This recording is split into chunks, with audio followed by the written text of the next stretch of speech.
राजकोषीय नीति पढ़ रहे हैं, राजकोषीय नीति। तो राजकोषीय नीति में सबसे पहले ये जानना पड़ता है कि राजकोष क्या होता है। राजकोष मतलब जो हमारे पास टोटल हमारे पास धन कहाँ आ रहा है, वो कहाँ जा रहा है।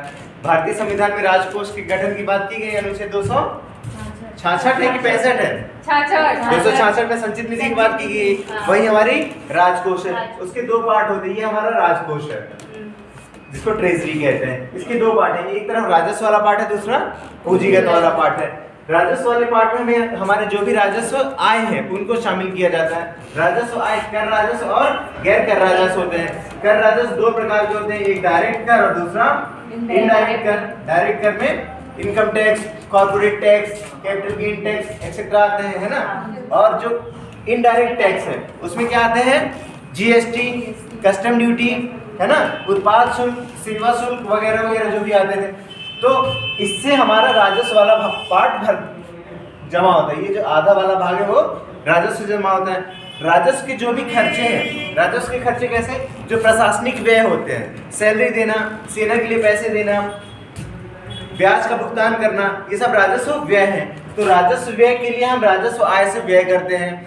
और पूंजीगत आय सरकारी कंपनियों में विनिवेश करना, जो हमारी सरकारी कंपनियां हैं उनका हम शेयर बेच दें। सरकार के पास कुछ जमीनें हैं उनकी हम जमीनें बेच दें, ठीक है, तो उससे हमारी पूंजी बढ़ती है, पूंजीगत आगम है वो।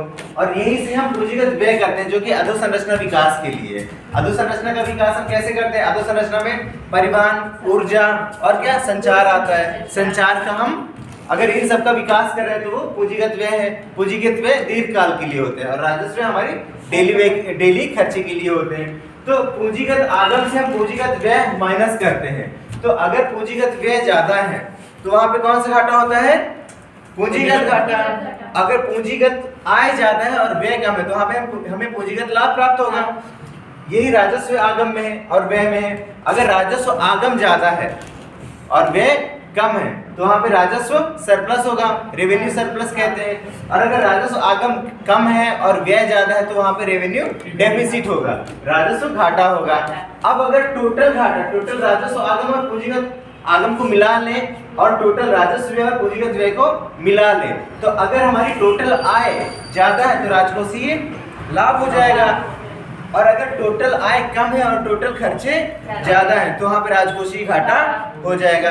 और राज्य सरकार हो या केंद्र सरकार हो, वो जानबूझ के राजकोषीय घाटा करती है। हमारा जो FRBM एक्ट है, केंद्र सरकार का FRBM एक्ट 2003 और मध्य प्रदेश का FRBM एक्ट 2005, ठीक है, उसमें लिखा गया कि राजकोषीय घाटा मैक्सिमम कितना होना चाहिए, 3%, उससे ज्यादा नहीं होना चाहिए। 3% इसलिए होना चाहिए क्योंकि हमें अर्थव्यवस्था को विकास करना है। अदरवाइज हम अगर अलग से विकास नहीं करेंगे, मार्केट में एक्स्ट्रा पैसा हम थोड़ा सा नहीं डालेंगे तो हमारी विकास गति सुस्त हो जाएगी। लेकिन ये ज्यादा होगा तो उससे मुद्रास्फीति की समस्या हो जाएगी, है ना।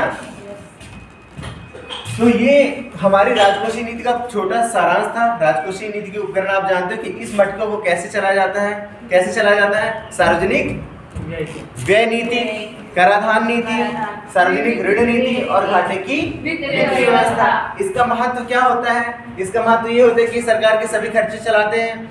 इसी के कारण क्या होता है, अधोसंरचना का विकास, रोजगार सृजन, बेरोजगारी की कमी। सरकारी योजनाओं के लिए पैसा कहाँ से आता है, हाँ, राजकोषीय नीति से। मुद्रास्फीति पर नियंत्रण करने के लिए खैर वो तो मौद्रिक पॉलिसी ज्यादा इफेक्ट करती है जो RBI करती है। और इसका जो यहाँ बैठते हैं राजकोषीय नीति कौन चलाता है हमारे यहाँ, वित्त मंत्री, यानी कि भारत सरकार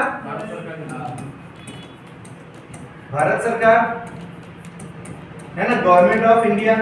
तो जो राजकोषीय नीति है इसका मुख्य कर्ता कौन होता है, हाँ, वित्त मंत्रालय। और वही जो मौद्रिक नीति होती है उसका कर्ता कौन होता है, RBI, ठीक है। तो हमारा ये जो इकोनॉमिक्स का यूनिट 2 है उसमें टॉपिक 1 है राजकोषीय नीति।